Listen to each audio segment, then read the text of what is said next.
actually some dispute about how the origins of the band. That is so true. My wife, who is a vocalist, claims that it was her gig that she hired the three of us, and that was the first time we ever played together. Yeah. I don't think that's true, but it might be. I have a first-hand account. Okay, You do. What do you have? I think we were all there. Paul knows what I'm about to say because I talk about it all the time. So Okay. this time, I got hired to play this gig down the street, and it was like a gig that was tossed around in the community. It was a Sunday afternoon gig. Sunday my afternoon gig. goodness It was after gracious. church. I was, up against the wall, and I was like, oh my God, who am I going to call? Who am I going to call? And I was like, Andrew, will you play the gig with me? Andrew's like, oh, of course. I played it last week with some cats. I got my ass kicked. It wasn't worth it. Paul, and I was like, I told Paul like some details that probably They were true. They just they were. It was a little slightly fuzzy. misleading. It was real misleading. like he's, Don said, oh, the gig pays, $120 or something like that. I was like, oh, okay, cool. 120 for the band. For the band, not For the whole band.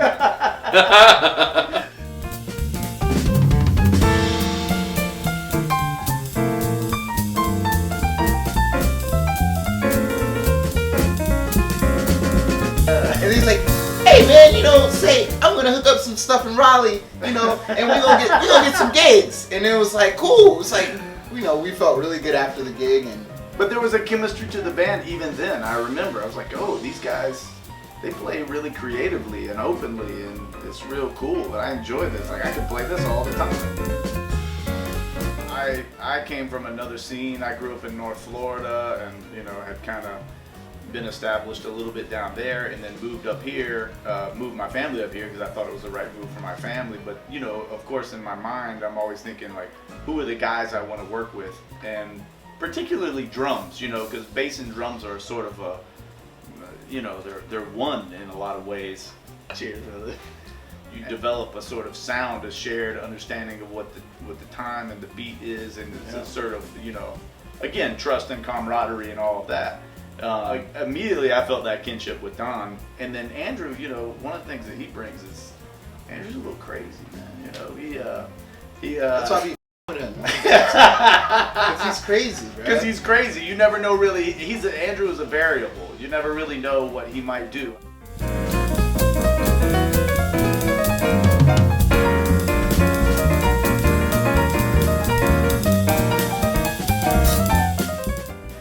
There's a sort of, whether he knows it or not, maybe I never said this to you, Andrew, man, but I feel like on some level there's like an unspoken, understanding that like there is. the norms don't necessarily apply, and so Yeah.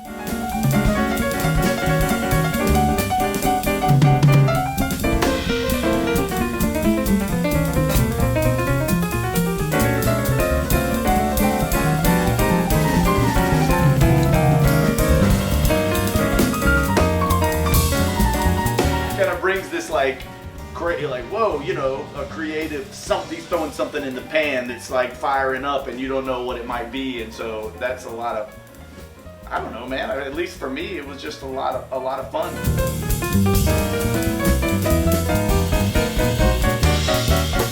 We all three of us appreciate the tradition and Love swing. Yeah, we love to swing. Yeah.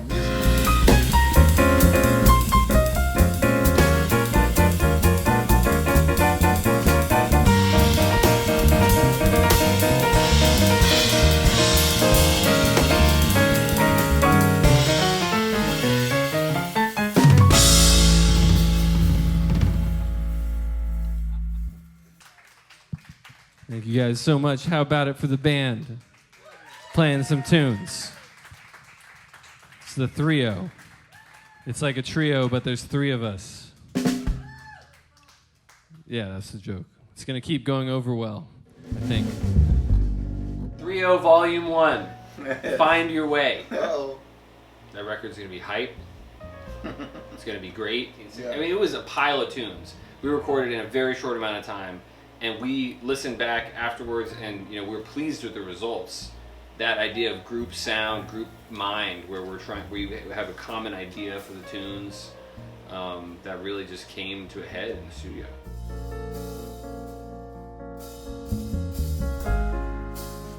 Part of the way the jazz community works is that there are interchangeable parts to some degree, and that you can do a gig and there's a community of musicians and you can call a number of cats to do it, depending on what the vision or the sound is.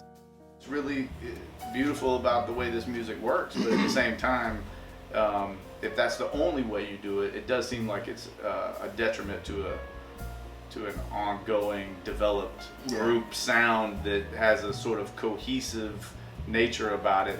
I mean, it's kind of like having a conversation. You could have a conversation with a stranger on the street. Mm-hmm. It might not be the same depth of a conversation as a close friend. I feel like with us, we're like super open. Yeah. And we have like good conversations.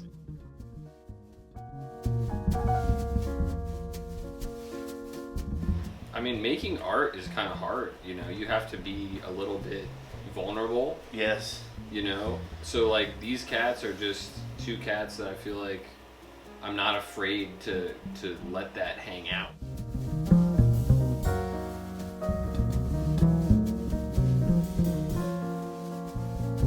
We all have clutter in our brains, in our lives. We have things going on. And for me, being on stage with this band is healing, in like a emotional and spiritual way. It's like a form of worship, a form of camaraderie, a form of like brotherhood, and like an acknowledgement of something greater than us. And that's like something you can't buy that. You can't purchase that. You can't even manufacture it. That is one of the beautiful things about the way this music, and especially this band, works, is that you show up to play the music. It's an act of faith. I mean, you never really know what it might be. Even we have some stuff worked out, arrangements, this and that, but still, you never know. You never know what it might be. And it takes some courage and faith and trust.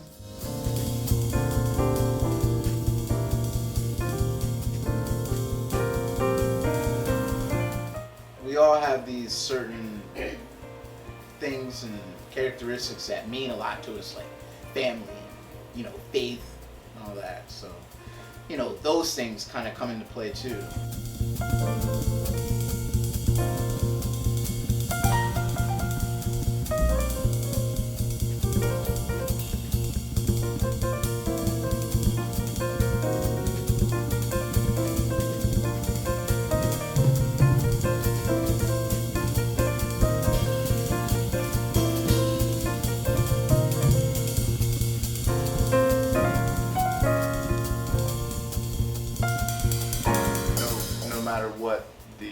Scenario, rehearsed or unrehearsed, the commonality, the common ground is a sort of common ground. A sort of common ground is a shared way of what's true and good and beautiful in the world, And that's also something special about. We're just friends. We're close.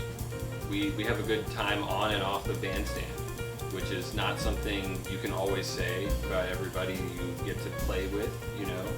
I mean, it's no hard feelings. It's just you don't always develop that kind of friendship with everybody. So it's not something that anything